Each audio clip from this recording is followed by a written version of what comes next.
Hare Krishna. So on the request of Arjuna, that is, please remove the universal form and please manifest your original two-handed form, your original four-handed form. So having heard this request, Krishna is speaking. Krishna is acknowledging Arjuna about his request. So there's one such verse, that is Shloka number 49, where Krishna is giving solace to Arjuna. So let's see this.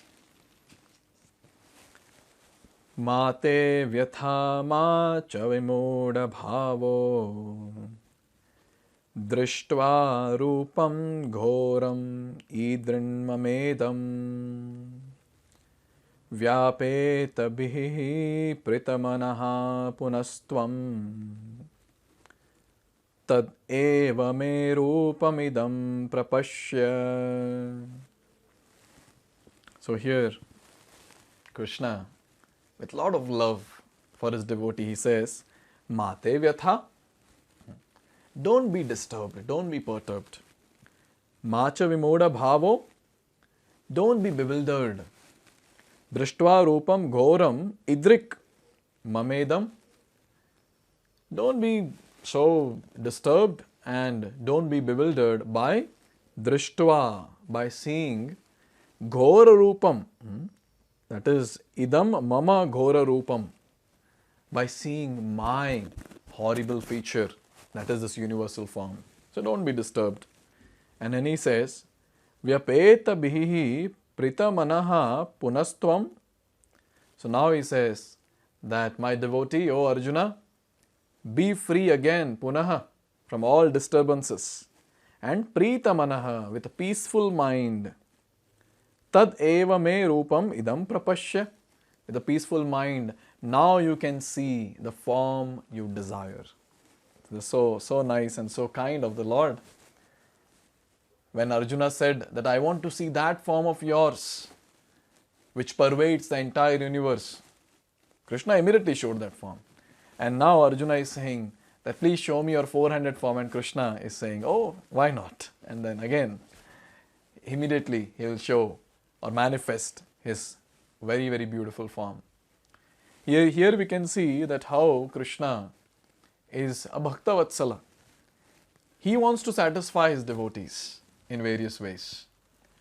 So what about devotees? So devotees, how do they deal with the Lord? Even they don't take one step behind. They are always ahead. They want to serve the Lord. They want to please the Lord. They want to give pleasure to the Lord. And Lord is indebted. And Lord is like, no, I want to do something for you. And whenever devotees ask anything to the Lord, Lord is like very eager. Oh, I will do it. I will do it.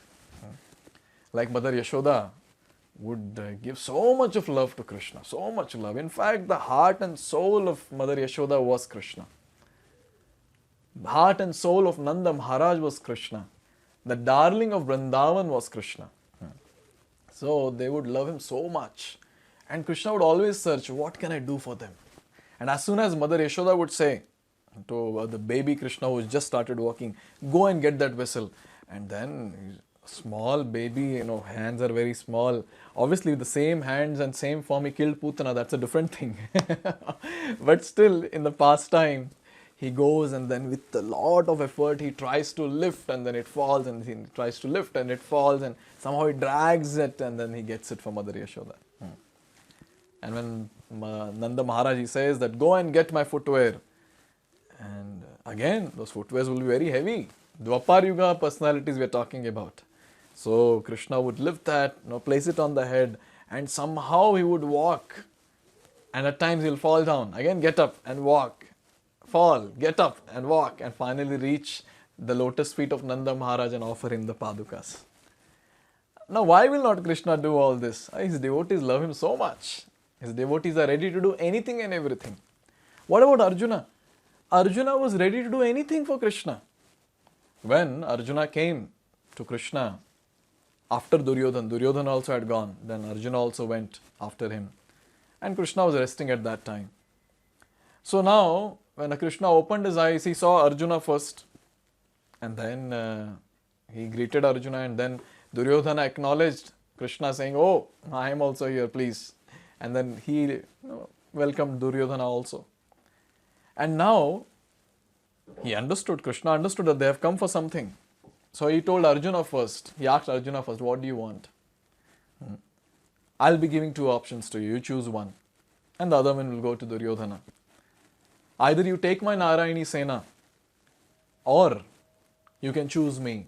But my Narayani Sena would actually help you in the battle, but I will not be able to help much because I have taken a vow that I will not lift any weapon on the battlefield of Kurukshetra.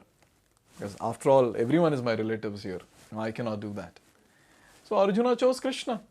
Without any second thought, he said, I want you. And Duryodhana was very happy. And Duryodhana was like, "Theek hai, chalo, send the Narayani Sena." Immediately send the Narayani Sena. So when Duryodhana left, at that time there's a very intimate conversation that happens between Krishna and his devotee Arjuna. At that time Krishna is asking that Yudhishthir Maharaj sent you here to get my Narayani Sena, not to take me. And I'm not going to do anything. What will you do, Arjuna, with me? And Arjuna, being such a great devotee, he had that confidence and he said, oh Krishna, if you are there with me, what to talk about this battlefield of Kurukshetra, I'll be able to defeat all the great personalities of the entire universe. I don't want anything else apart from you. This is the mood of a devotee. Even when Lord is saying, I'll not do anything for you, still the devotee is saying, no, still I want you only. In this way, when a devotee surrenders his life and soul at the lotus feet of Krishna, why will not Krishna reciprocate? That day, Krishna, he took a vow, saying, you have chosen me, I'll make sure that I'll protect you. And throughout the battle of this Mahabharat, not even a single drop of sweat Krishna allowed to glide down from the face of Arjuna. Forget about blood. I'm not at all talking about blood. I'm talking about single drop of sweat Krishna didn't allow. He became the chariot driver. He did so many things for Arjuna. In this way, Krishna reciprocates. And here we see, whatever the devotee is asking, Krishna is manifesting. So one thing that all of us as devotees have to understand, instead of going and reading a big list in front of Krishna that I want this, I want this, I want this, better, why don't we become very nice devotees? Why don't we become very intense devotees and give up this entire life at the lotus feet of Krishna in his service? And at that time, even we without asking, Krishna will give whatever we need. We need not ask only. What is our situation now? We are nowhere and we go and read our list. And Krishna is like, chalo, chalo, baad mein aao. Obviously, Krishna fulfills the desires even now. But then, when we actually become nice devotees at that time, even without telling, whatever is good for us to go back home, back to Godhead, that Krishna will give. So after reading this chapter, this thing at least should be clear to all of us, that a devotee gets a privilege in various aspects. So why not? Why not opt for that? Than opting to do some business with Krishna. That I'll give you this, you give me this. Here the devotee is like, I'll give you this, and Krishna is asking, what do you want? I don't want anything.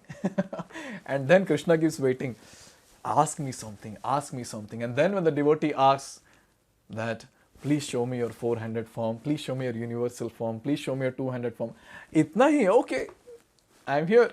You can see, you can take darshan.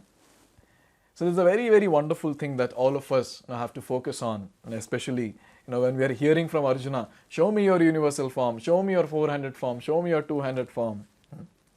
Here, Prabhupada is focusing on a very important point. At the start of the first chapter, Arjuna was like, how can I kill Drona? How can I kill Bhishma and other relatives? So Krishna manifested his universal form to tell Arjuna that, Arey Baba, you are not going to do anything. Can you see my teeth, whom all I am crushing? See, Bhishma, Drona, all of them are already killed by me. You just become an instrument just to execute the plan. It's already done. You don't have any burden of killing them. I'll be doing it anyways. Or I've done it anyways. So this is the reason why this universal form was manifested in front of Arjuna. And what did Drona and Bhishma do? The problem is they didn't do anything. That was the big problem. When? when Draupadi Vastraharan was going on. They kept quiet. And that offense, that sin, that offense of not doing anything when a very, very negative scene is taking place in front of such great people, great personalities, Krishna had already killed them at that point itself. Now Arjuna was just supposed to do something here and there, lifting his Gandiva. That's it. So here it is said that a devotee, Krishna showed his universal form to Arjuna just to show him that these people were already killed for their unlawful action. That scene was shown to Arjuna because devotees are always peaceful and they cannot perform such horrible actions. So as the devotee, Arjuna was thinking, no, I want to kill. But Krishna is telling here, no, they have committed unlawful acts and they should be punished. And I am already going to do that. A devotee is not very much interested in universal form, for it does not enable one to reciprocate loving feelings. Either a devotee wants to offer his respectful, worshipful feelings, or he wants to see the two-handed form so that he can reciprocate in loving service with the Supreme Personality of Godhead. So devotee is not very much interested in seeing universal form and other things. Devotee is always interested in doing service to Lord Sri Krishna, in doing service to the representatives of Lord Sri Krishna. This is the mood of a devotee. So here Arjuna, in the mood of a devotee, now he is asking that please remove this universal form and please manifest your very beautiful form. First he is asking for four-handed form, but then Krishna understands, oh Arjuna, I know you very well. You would be very much interested to see my original form in two hands. I will show you. So in this way, after speaking this verse, now Krishna is going to fulfill the desire of his devotee. So let's see that in the next Shloka. Hare Krishna. Hare Krishna, Hare Krishna.